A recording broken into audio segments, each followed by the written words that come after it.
right. It's being unveiled by TMZ. Who else? And I'll link the article in the description. What Tekashi 6ix9ine will be cooperating with the federal government about, aka snitching. Let's talk about it. We back. Goodfellas Sports TV. Please hit that subscribe button, bell icon button for your boy. Share the video. Appreciate that love, support. And it says that Tekashi is expected to testify and name names in various alleged crimes, including the July 2018 robbery and kidnapping of himself. The big thing, he will be able to identify which 9 Tr3yway members are attached to various aliases used in incriminating Texas social media posts, DMs, and other communication. This is critical evidence for prosecutors since they have to prove the messages were sent by various defendants. So right now, just breaking it down. He's going to tell about the people, why they kidnapped him. We'll get a little bit deeper in that and what it was over. And long story short, it was over money. He's going to allege to say he cut the money line off and he was the money maker for the gang. That was his role. And once he stopped, funneling money through the gang and started keeping the money in his pocket, that's why they kidnapped him and tried to, do away with him. But the alleged people, the 2 members that haven't copped the plea, they have said that it was a setup, it was an act, it was a hoax, and they want to see 6ix9ine take the stance. Had the 2 remaining members, Harv and it's another guy, had they took a plea, 6ix9ine would have never had to snitch. But then they saying that they got incriminating messages, and here we go, social media posts, DMs, and text messages. Text messages I get, but damn, gangsters gangbanging on social media, and they using aliases and just short names or nicknames, and 6ix9ine is going to decipher and identify which members are attached to those messages, which could be bringing more charges up. So I don't know if these dudes cop the plea and they're gonna try to get them on another charge and lock them up and open up more cases on them. Even the guys that took cases, I don't know if they got immunity from opening up new cases. But he said, according to the letter, 6ix9ine, Tekashi will implicate himself and other gang members in conspiracy to harm rapper Casanova, and Casanova 2 times. And that night at the Barclays Center for the Broner and Vargas fight, I was there, and it took me like an hour to get out the Barclays Center, and I didn't know what happened till I got back to my hotel room in Queens, that they got the shooting in there. You know what I'm saying? And one of the fighters, Adrian Broner, I cover boxer too, he brought out 6ix9ine, and then his boy Javante fought in the same car. He brought out Casanova, and they had a lot of beef. He said he will also testify another member of the 9 Tr3. Hold on. He said they tried to harm Casanova, who wrote lyrics they felt were critical of 6ix9ine. All right. He will also testify another member of the 9 Tr3, Sequo, whatever your name is, sent out a message if any rival bloods were to come across Tekashi, they were to fire on him. What was also interesting, the letter essentially says Tekashi was the bank of the gang, like I was saying. One of his roles was to make money for the gang and then distribute it amongst the members. Our source says a lot of friction was created when Tekashi turned off the cash pipeline. Our sources say that's why the kidnapping and robbery went down. Okay? As reported, 6ix9ine is facing 47 years in prison, but he could now get out in a matter of years and return for his full cooperation. It's all but certain he will become a member of the Witness Protection Program, but that would, be problematic given his distinctive tattoos. So, it's a lot to decipher here, man. And basically, when he went on the Breakfast Club, he basically cut their money line off. He was distributing money. If he telling the truth, he was their money line, and he'd get the money and he'd distribute the money, which I don't really believe that so much. And every witness gonna stretch the truth or exaggerate, just like somebody defending themselves. Just like one of your co-defenses, he gonna stretch the truth or exaggerate it a little bit. But in most cases, they really tried to get at Casanova 2 times. That was some real street rap beef right there. And they tried to put hands on him. So it's a lot that he telling on, and it's a lot of guys that he trying to bring down in the situation.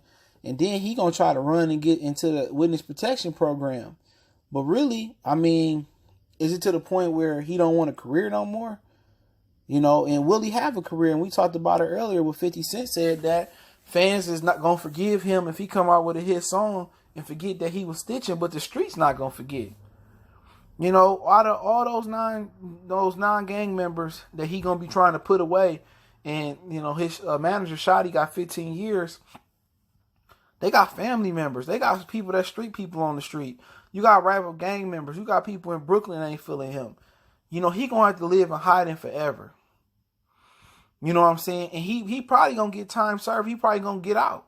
His baby mama went on djvlad TV and said the deal was for him to cooperate. He gonna get out. He gonna decipher. They gonna open up some more cases on some of these dudes, man.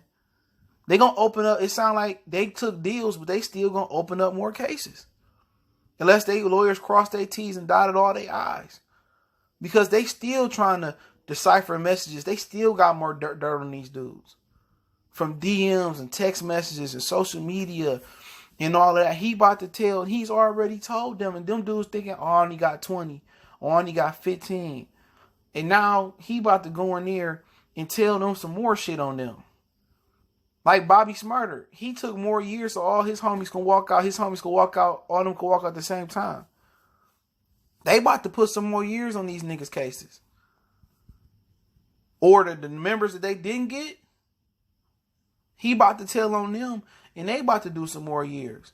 He gonna have to live in hiding forever. But you know what? You got Alpo that's still walking around, but you know he's a cold killer. He's a killer. You know what I'm saying? It's a different situation. You got a 6ix9ine is a rapper, a pretender. CB4, Chris Rock. You know what I'm saying? He's a pretender. It's different when you pressing the whole. You talking about, oh, you know, you got this cold heart. You know, this dude he a snitch and I need to tell the youth about this. Yeah, you tell me if you gonna tell him to his face.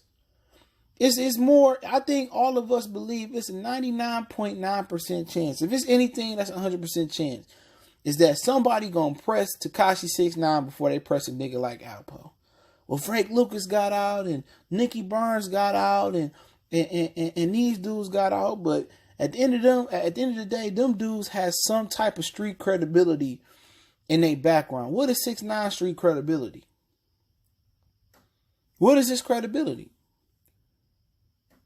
He was a prankster trying to run with gangsters, and they indicting themselves on social media talking about Lord knows what. And you know you got a square in your circle. All these dudes should be street smart to a certain extent. They knew if they ever got pressed. They knew if the feds was gonna be, and people said it. This dude will be dead in jail in no time. Now the whole Casanova situation, you know, they was beefing tough. You know, they had a lot of beef and you know, he ain't really said much about it now, and I like to see his reaction with him being in a federal case, and it was said that he was a snitch. You know, that if my memory serves me correctly, Casanova 2 time, it was said that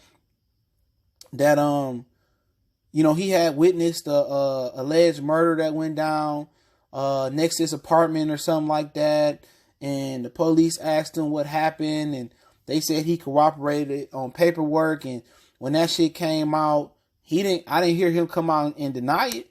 He just laid low, and then he popped his head back up. But he didn't hit the stand and point at somebody, or he ain't gonna be the downfall to an entire gang. You know what I'm saying? They basically, from what I remember, they asked him, hey, what happened with this and that? He said, yeah, I heard that, and that was it. Now, if you want to say that's snitching, hey, it is what it is. But he ain't on the stand, and this levels to snitching, and he ain't crippled a organization from the outside, from the inside out. But I thought he was the feds to begin with, going to Chicago, trolling, and all of that. I just thought he was the feds, in my opinion, man. I always thought 6ix9ine was the feds. He moved like a snitch. He act like a snitch. He moved like a rat. The whole nine. You know, and I ain't got the most street credibility. I ain't never sold drugs, but you already know when you grew up. I grew up in Detroit, Michigan my whole life. You know what I'm saying? I basically stayed there my whole life and moved around a little bit. But you know, like Joker said, he said, I know the squillers and he a squiller in the Dark Knight. But hey, I'll link the article in the description. Let me know what you guys think. Don't forget, we on Facebook, Instagram, Twitter. Reach out to my email if you got a business question, inquiry, sponsorship. If you do request, all my links in the description. Want to make a donation, that link's there as well. Best way to help me out is to share the video. Check out my other channel, Motor City Sports Talk. I appreciate that love, support if you check my other channel out. Just share the videos, article link in the description. Let me know how you feel in the comment section. I'll try to get back at y'all.